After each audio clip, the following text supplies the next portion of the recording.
দেখতে এত সুন্দর আকর্ষণীয়, এগুলো কিন্তু লাড্ডু নয়, এগুলো হচ্ছে আচার। আর এই আচারটা তৈরি করেছি আমি জলপাই দিয়ে। জলপাইয়ের এই মশলা আচারটা যদি আপনারা একবার তৈরি করেন তাহলে কিন্তু বারবার তৈরি করে খেতে ইচ্ছে করবে। তো কীভাবে আচারটা তৈরি করলাম সেটা আজকে আপনাদের সাথে শেয়ার করছি। দেখুন কত সহজেই এরকম মজাদার আর আকর্ষণীয় আচারটা আপনারা বাসায় তৈরি করতে পারবেন। তো এর জন্য আমার প্রথমে লাগছে জলপাই, আর এখানে সেদ্ধ করা জলপাই নিয়ে নিয়েছি। আর এর থেকে এবারে এর ভিতরের আটিগুলো আলাদা করে নিতে হবে। তো আমি হাতে এর মধ্যে থেকে বিচিগুলো বের করে নিচ্ছি। আর এগুলো একদম মিহিও না, আবার একদম গোটা গোটাও না, হাতে করে ম্যাশ করে নিতে হবে।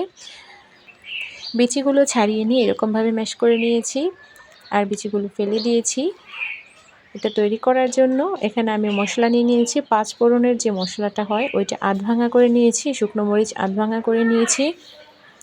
এবার পাত্র বসিয়ে দিয়েছি গরম হওয়ার জন্য। কিছুটা সরিষার তেল দিয়ে দিয়েছি আর দিয়ে দিয়েছি গুড়। আপনারা চাইলে চিনি দিয়েও তৈরি করতে পারেন, তবে চিনিটা অবশ্যই ক্যারামেল করে নিতে হবে, তাই আমি এখানে গুড় ব্যবহার করেছি। এখানে আমি 500 গ্রামের মতো গুড় ব্যবহার করেছি। আপনারা আপনাদের প্রয়োজন অনুযায়ী কম বেশি করতে পারেন। এবারে গুড়টাকে খুব ভালো করে জাল করে নিচ্ছি যতক্ষণ পর্যন্ত না এই দানাগুলো গলে যায়। চুলার আঁচ অবশ্যই কমিয়ে নিতে হবে। আর এবারে যখন দানাগুলো একদম গলে গলে যাবে তখন এর মধ্যে জলপাইয়ের যে গ্রেভিটা ছিল ওইটা দিয়ে দিয়েছি। আর এবার এর মধ্যে দিয়ে দিচ্ছি কিছুটা হলুদের ফাঁকি। খুব ভালো করে মিশিয়ে নিতে হবে আর চুলার আঁচ কমিয়ে নিতে হবে। হলুদের ফাঁকির সাথে কিছুটা মরিচের ফাঁকিও দিয়ে দিয়েছি। আর এবারে খুব ভালো করে মিশিয়ে একদম জাল করে নিচ্ছি। অনবরত নেড়ে চেড়ে এই আচারের গ্রেভিটা আপনাকে তৈরি করতে হবে, তা না হলে কিন্তু এটা পোড়া লেগে যেতে পারে। এইভাবে করে অনবরত নাড়তে থাকতে হবে, তাহলে কিন্তু এটা কোনোভাবেই পোড়া লেগে যাবে না বা কোনো জায়গায় গুটি বেঁধে থাকবে না। দিয়ে দিয়েছি কিছুটা বিট লবণ, অবশ্যই বিট লবণটা দেবেন, এতে করে কিন্তু আচারের টেস্ট অনেক বেশি বেড়ে যায়। তো হাতের কাছে না থাকলে আপনারা রেগুলার যে লবণটা ব্যবহার করেন ওইটা দিলেও পারেন। এবারে দিয়ে দিচ্ছি ভিনেগার। ভিনেগার দিলে কিন্তু সারা বছর আচারটা সংরক্ষণ করার কাজে ব্যবহৃত হয় এই ভিনেগার। এই ভিনেগার ব্যবহার করলে আপনি সারা বছর আচারটা সংরক্ষণ করে খেতে পারবেন। তো খুব ভালো করে নেড়ে চেড়ে এর মধ্যে থাকা এক্সট্রা পানিটা শুকিয়ে নিতে হবে। আর এটা একদম পাত্রের গা লাগা করে একদম জাল করে নিতে হবে। এভাবে করে নাড়াচাড়া করে আচারটা তৈরি করতে হবে। এটা তৈরি করতে কিন্তু খুব বেশি সময় লাগে না, কিন্তু ধৈর্যের ব্যাপার আছে এখানে, কারণ এটা অনবরত নেড়ে চেড়ে আচারটা তৈরি করতে হবে। নাড়াচাড়া বন্ধ করা যাবে না, তাহলে কিন্তু লেগে যাবে। এবারে দিয়ে দিচ্ছি ভাজা মশলা আর ভাজা মরিচের গুঁড়া। আর এই মশলাটাও এবারে ভালো করে মিশিয়ে মশলা খুব ভালো করে মিশিয়ে নিয়ে একদম লাগা লাগা করেই কিন্তু এটা শুকিয়ে নিতে হবে, যাতে করে হাতে মুঠো করা যায় এরকম পরিমাণ শুকাতে।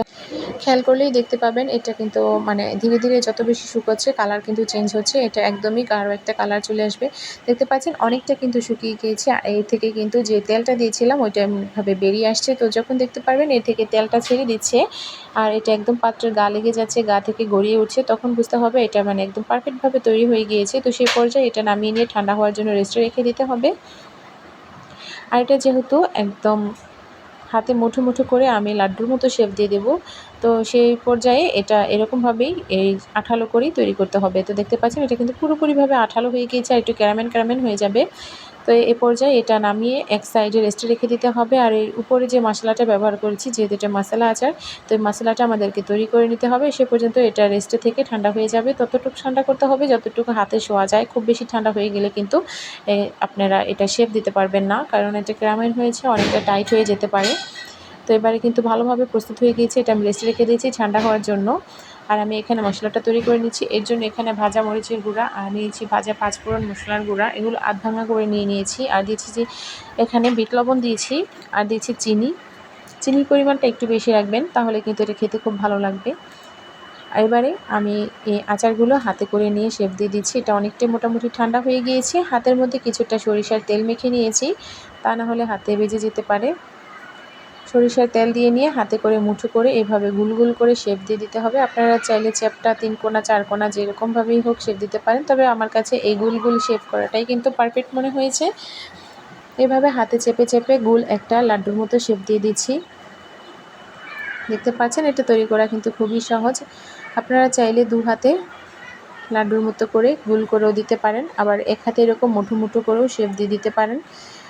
সেম একইভাবে কিন্তু আমি প্রতিটাই এরকমভাবে লাড্ডু শেপ দিয়ে দিচ্ছি, আর সবগুলো আচার দিয়ে আমি এরকম লাড্ডু লাড্ডু করে তৈরি করে নেব। আর এরপর এগুলো মশালার মধ্যে কুট করে নিতে হবে, তাহলেই কিন্তু একদম পারফেক্টভাবে আমাদের মশালা লাড্ডু মানে মশালা আচারটা তৈরি হয়ে যাবে। তো লাড্ডুগুলো তৈরি করে নিয়েছি, এবার এগুলোকে আমি মশলার মধ্যে দিয়ে কোট করে নেব। এভাবে করে আচার বানিয়ে খেয়ে দেখবেন, খেতেও কিন্তু খুব ভালো লাগে আর দেখতেও খুব ভালো লাগে। এবারে আমি কোট করে নিচ্ছি একটা, দেখতে পাচ্ছেন কোট করার পর কিন্তু অনেক বেশি সুন্দর লাগছে দেখতে, আর এটা খেতেও কিন্তু মাশাআল্লাহ অনেক বেশি ভালো লাগে। একইভাবে আমি প্রতিটা লাড্ডু এখানে কোট করে নেব। এবারে কিন্তু আমার প্রতিটা লাড্ডু এইভাবে কোট করা হয়ে গিয়েছে, আর এগুলো কিন্তু দেখতে যতটা ভালো লাগছে খেতে তার চাইতে বেশি ভালো লাগে। অবশ্যই আপনারা এভাবে করে ট্রাই করবেন। কেমন লাগলো কমেন্টে জানাবেন, ভালো লাগলে আমার চ্যানেলটা ফলো দিয়ে রাখবেন। ইউটিউব থেকে যারা দেখছেন তারা অবশ্যই সাবস্ক্রাইব করে রাখবেন।